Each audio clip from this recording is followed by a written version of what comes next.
Good morning, everyone. This is Florida Plant Mama coming to you from Zone 10A, Central Florida. It's kind of chilly here this morning in Central Florida. It's about 48 degrees at about 8 o'clock this morning, and I have come out here to get some work done. It is January, people. Second week of January. You know what that means? That means the spring season is about to begin. That means I have to get this garden ready and prepped and do all of the projects that I need to do before I start planting my spring seeds. And Florida, spring season is very short. It starts in the winter and carries up until maybe May, because at the end of May, June, July, it gets really hot. So we try and get our kind of milder temperature, not cold weather, but not hot weather, you know, like kind of in between stuff, started now, so that once we get into the dead of heat of the summer, we've already produced some things, we've harvested some things. So gotta start early. January is the time for planting in Central Florida. Most people find that the fall is a better time to plant because pest pressure's down, the temperatures are starting to cool off, and the window for growing is a little bit longer. Thus far, I've never had a whole lot of success planting during the fall season. I can never get the timing just right so that the pests don't attack my stuff before a harvest is ready. But the spring, I tend to do pretty well in the spring. Last year even, I did pretty well in the spring. It was the summer and fall, and the end of the fall, I guess early winter, that really ended up sucking horribly. So this year, we're gonna try and do things a little bit different. I've got a whole plan. If you are a beginning gardener, this is the time that you want to be watching these videos of mine, because I am getting back down to basics this year, 2025. First things first, I've got to move these bags. They're bags of leaves that my friend Raz was so kind enough to bring to my house. They need to go in the leaf compost bin right now.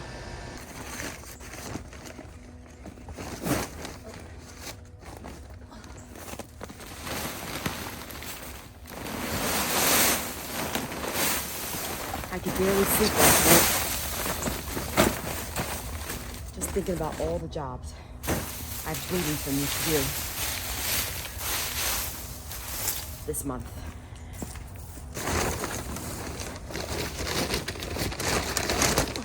I feel so behind because all the jobs have just completely gotten away from me since October. A little catch-up is in order. I'll be a lot happier knowing that at least I've got one thing on my list done.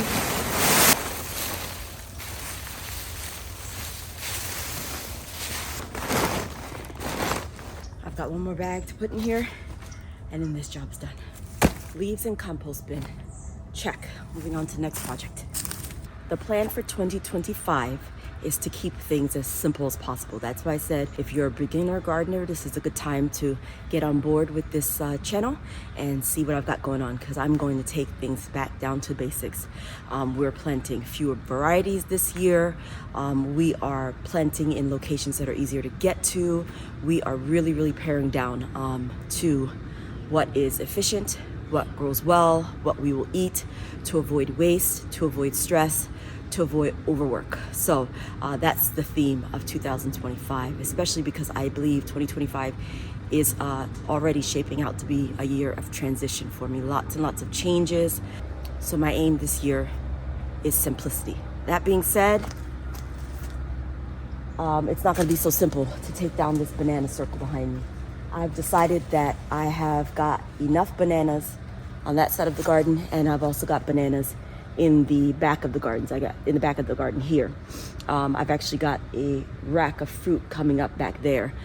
I don't need all of these bananas. I'm gonna use them as chop and drop, and then this is gonna open up this space here to do a little bit more planting, because my Seminole pumpkin has taken over the garden. I need a dedicated space to grow Seminole pumpkin and butternut squash, because letting them sprawl around isn't working for me. I'm tripping over everything. It's grown way past the season that I thought it would. It's still here. I don't want to pull it out because it's doing so well, but in going forward, we cannot have Seminole pumpkins growing the way they're growing right now. So I plan on taking down this banana circle. I know there's a lot of banana trees here. They look great. Someone's cringing at home, I'm sure. But we had so many racks come up at one time, and so many bananas went in the compost bin because I just couldn't figure out enough things to do with bananas when 3 and 4 racks became ripe at the same time. I didn't even know enough people to give them away to. So we're gonna decrease the number of bananas to make my life a little bit easier. And good thing is bananas are pretty easy to grow, and you can pick them up anywhere. So if I ever feel the need to have more bananas, it's one of those things that's pretty easy to find, and I can always pop them in and grow them later. There's no simple place to start, so I'm just gonna start. I'm gonna take down this rack here. This tree would have to go anyway, and this particular rack of bananas has been here for months, and it's not doing anything because it's not warm enough. So those are gonna come down, and this tree's gonna come down as well. I'm not gonna torture you by having you watch me cut down all of these banana trees. I'm gonna go ahead and get it done, and you will see the space when I'm done. Some of these smaller bananas, like there's one here. Here, let me show it to you. That one right here. That's a new banana sprout. What I will do is I'll dig that up and I'll move it to the banana circle, either over there or the banana circle back here. It's a pretty small plant, so it's easy to move it around a bit. Either that, or maybe I'll leave it back, just one banana tree back along the perimeter, but still have space to plant my other things in here. I actually made pretty short work of that. I'm working really fast and really hard, trying to beat the rain that is trying to come our way. Hopefully I can get this done before the rain comes, but I've already taken down about 3 or 4 trees. I'm gonna leave this tree because it's close enough to the perimeter that I think it'll be fine. But I'm gonna go ahead and try and dig out the rest of these stumps. I did it, y'all. I got them all down, and I actually took a shovel and dug up the stumps. Now I just gotta move all of these stumps out of the way. They are actually just gonna be laid up on the existing trees and things that I have here. This area is going to be super fertile because all of these little stalks and stems and leaves and branches are full of potassium. So the stuff here may actually do better than the stuff in the rest of my garden. And now I just gotta clean up the mess and beautify this space a little bit more. This took me all of an hour to do. I must say, it was very cathartic, kind of like doing demolition on an old beat up kitchen, and it felt good to be a little destructive. Sometimes you gotta break up some stuff in order to make it beautiful again.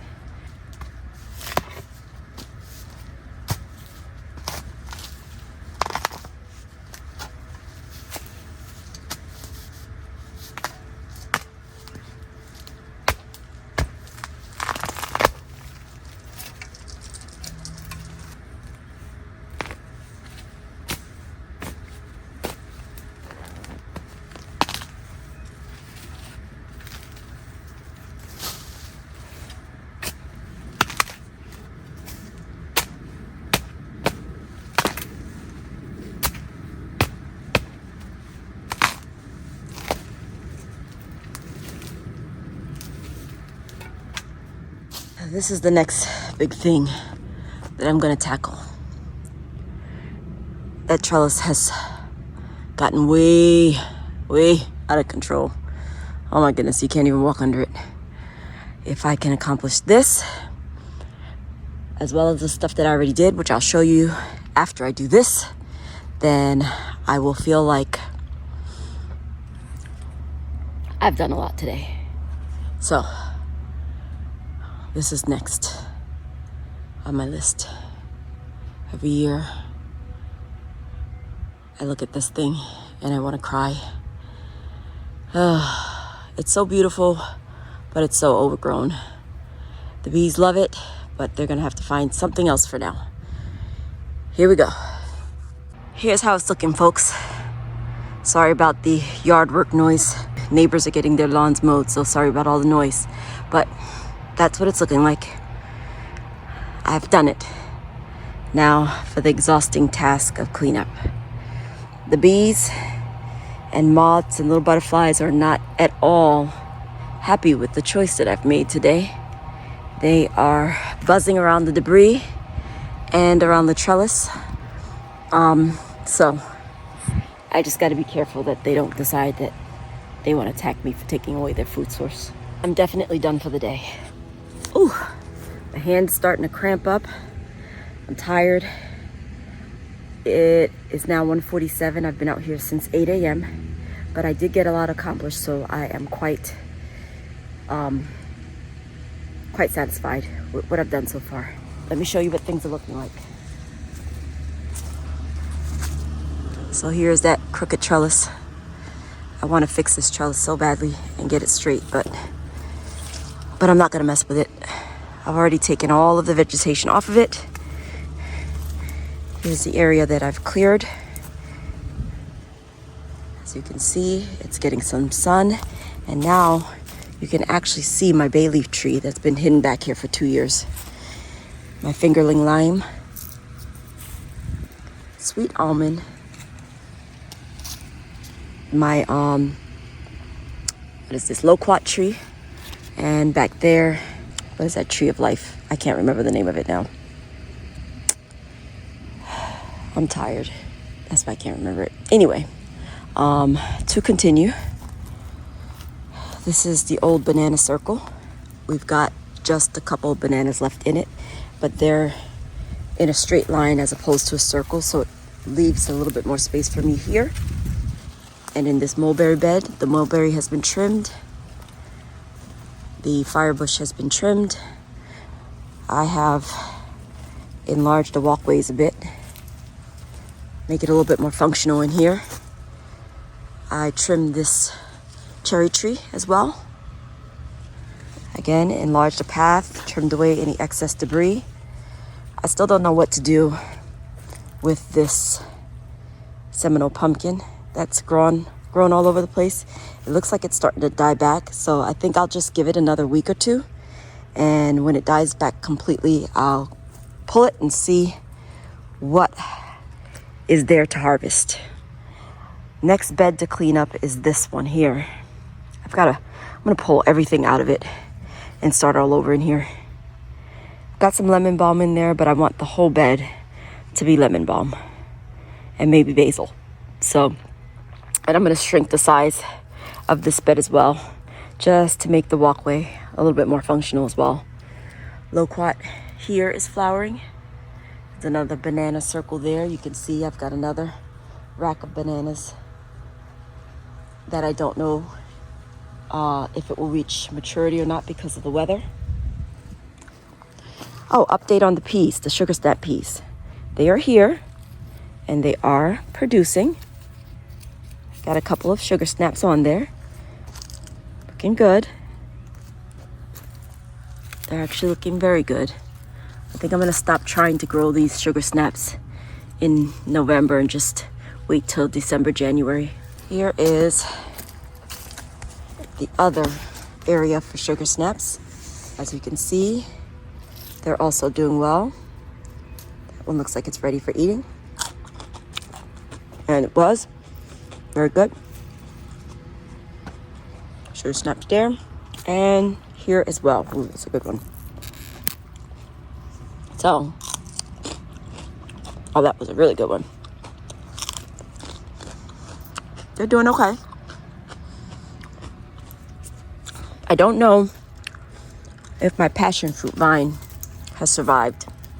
I may have to buy a new passion fruit plant. It's looking pretty dead.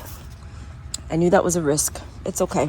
I'll wait till spring and I will get a new passion fruit vine if this one does not snap back. See, at the base it's still green and we've got one branch that's doing okay. It is this branch that's dead. So we've got a little something. It may come back. I'm gonna try and be patient and wait and see what happens with this branch. Anywho, spinach, which I have not touched yet, actually grew for the first time in the 4 or 5 years that I've been planting. Daffodils are coming up. More daffodils.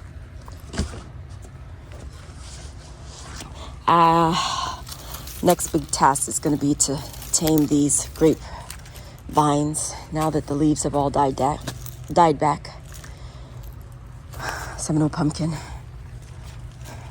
I took the pepper bags out of here because I'm going to need to revamp those bags a bit. And here is the other trellis that I worked diligently on, and some more Seminole pumpkin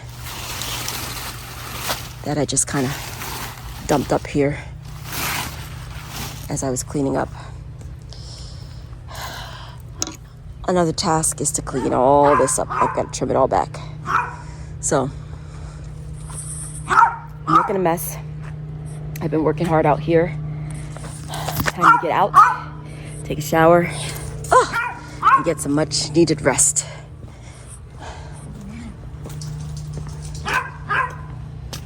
Place is still looking a shambles, but it's to be expected. I'm done for the day. Thank you so much for joining me. Hope you join me again to see what happens next in the garden. I have showered and made myself presentable for you. My lips are no longer chapped. See, I clean up pretty well. Yes, I'm still wearing Christmas pajamas. Don't judge me. I'm not ready to let go yet, okay? Anywho, so I'm now ready to reveal to you what I'm planning on growing for the 2025 growing season. Now, I told you early in the video, or at the beginning of the video, that I plan to really scale back this season. I plan to increase efficiency. I plan to waste less. I am keeping it simple. I'm keeping it efficient, and I'm trying to keep it as easy as possible, really, because this is a year of transition. I mean, I've got so much change already happening. Chaos has ensued.